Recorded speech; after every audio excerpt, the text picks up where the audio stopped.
बच्चों, आज के इस वीडियो में हम 9वीं कक्षा की पाठ्य पुस्तक स्पर्श के पाठ रैदास के पद का अध्ययन करेंगे। सबसे पहले हम संत कवि रैदास का संक्षिप्त परिचय प्राप्त करेंगे। भक्तिकालीन शाखा के संत कवियों में रैदास का महत्वपूर्ण स्थान है।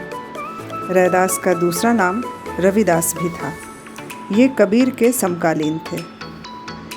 संत रैदास भारत में 15वीं शताब्दी के एक महान संत, दर्शन शास्त्री, कवि, समाज सुधारक और ईश्वर के अनुयायी के रूप में जाने जाते हैं।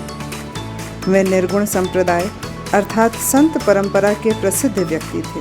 उन्होंने अपनी लेखनी के माध्यम से लोगों को विविध आध्यात्मिक और सामाजिक संदेश दिए।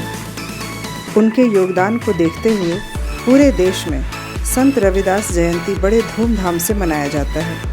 उनकी रचनाओं का संग्रह रैदास की बानी के नाम से जाना जाता है। आइए अब उनके पदों का सार संक्षेप में जानते हैं।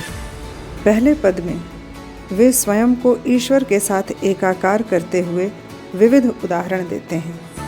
वे कहते हैं कि प्रभु चंदन है तो कवि पानी, प्रभु वन अर्थात जंगल हैं तो वे उसमें विचरण करने वाले मोर के समान हैं। प्रभु चांद हैं तो कवि चकोर पक्षी हैं। प्रभु दीपक हैं तो वे स्वयं बाती।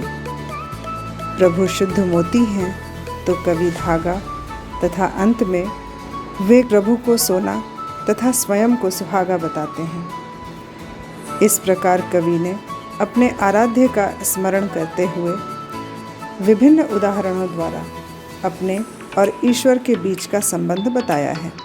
उनकी दृष्टि में प्रभु निर्गुण तथा निराकार हैं तथा ईश्वर हर हाल में सर्वश्रेष्ठ तथा सर्वोपरि हैं। दूसरे पद में उन्होंने अपने इष्ट देव की अपार दयालुता, उदारता तथा समदर्शी स्वभाव का वर्णन किया है। वे कहते हैं कि ईश्वर ने तथाकथित निम्न कुल के भक्तों को भी सहज भाव से अपनाया तथा समाज में उन्हें सम्मानजनक स्थान दिलाया है।